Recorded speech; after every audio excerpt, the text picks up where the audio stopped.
Hari ini kita telah mendengar pembentangan belanjawan madani yang ketiga oleh Yang Maklumat Perdana Menteri, Perangkat Menteri Kewangan.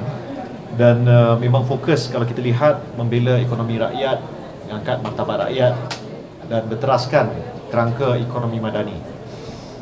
Dan sudah pasti kalau kita lihat banyak yang telah meningkat kalau dibandingkan dengan tahun lalu ataupun tahun-tahun sebelum ini. Malah kita juga lihat banyak daripada usaha adalah berteraskan konsep keadilan, iaitu memberikan bantuan kepada yang sepatutnya. Dan tambahan kepada itu, kita juga lihat iltizam secara keseluruhan di pihak kerajaan untuk mengurangkan defisit, mengurangkan hutang, termasuk pinjaman-pinjaman baru. Dan juga kita tidak boleh nafikan selain daripada peningkatan gaji bagi pejabat awam, dasar gaji progresif dan juga penetapan kadar gaji minima yang baru membuktikan bahawa usaha kerajaan untuk menaikkan lantai ataupun to raise the floor, memastikan pendapatan rakyat meningkat, itu akan menjadi satu realiti bermula tahun depan insya-Allah.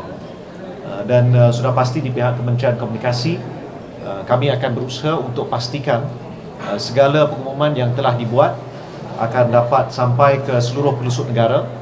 Dan bagi tujuan ini, antara lain, kami melalui Jabatan Penerangan dan Komiti Madani akan memastikan semua lebih daripada 50 ikhtiar yang telah diumumkan oleh Yang Maklumat Perdana Menteri akan difahami dan diterapkan supaya di seluruh peringkat masyarakat akan mendapat maklumat ini, bukan hanya di media sosial tapi juga di peringkat akaunti. Lebih perbezaan ketara bajet kali ini berbanding tahun lepas. Antara yang paling ketara saya lihat adalah peningkatan apa yang diberikan kepada Sabah dan Sarawak, meningkat daripada 300 juta ke 600 juta bagi setiap negeri. Ini satu peningkatan yang cukup besar. Kita juga lihat sebagai contoh penetapan gaji minima yang baru itu akan membolehkan rakyat secara umumnya menikmati kenaikan gaji sekali dengan dasar gaji progresif yang diteruskan, dan juga mengenakan KWSP secara berfasa kepada pekerja asing. Ini juga satu perkara yang sangat berbeza kalau dibandingkan dengan dulu, tapi dia seiring dengan apa yang mungkin berlaku di beberapa negara lain, termasuk contohnya di Singapura. Jadi kita lihat ini ikhtiar yang penting.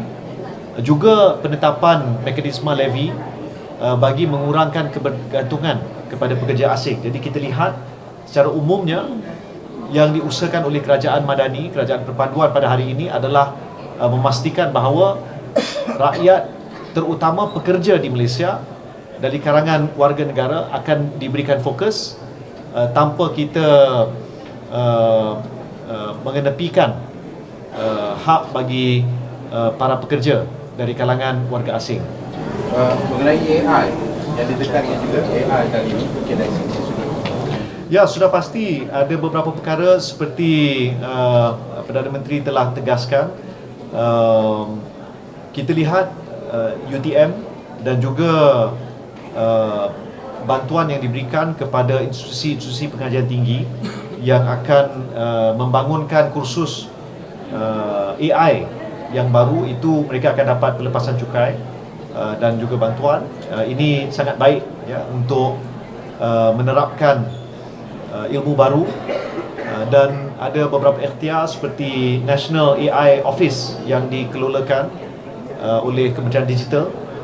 Tadi YB Gobin, Menteri Digital, beliau menunjuk bagaimana ini kali pertama dalam belanjawan ada Kementerian Digital ya, dalam dokumen, sebab sebelum ni dia adalah kementerian yang baru. Jadi telah direalisasikan. Sudah pasti dengan Kementerian Digital yang akan membantu melalui National AI Office, ini akan dapat memberi fokus kepada usaha memastikan rakyat dapat memanfaatkan AI. Industri-industri juga akan dapat menggunakan AI dengan lebih baik ke depan.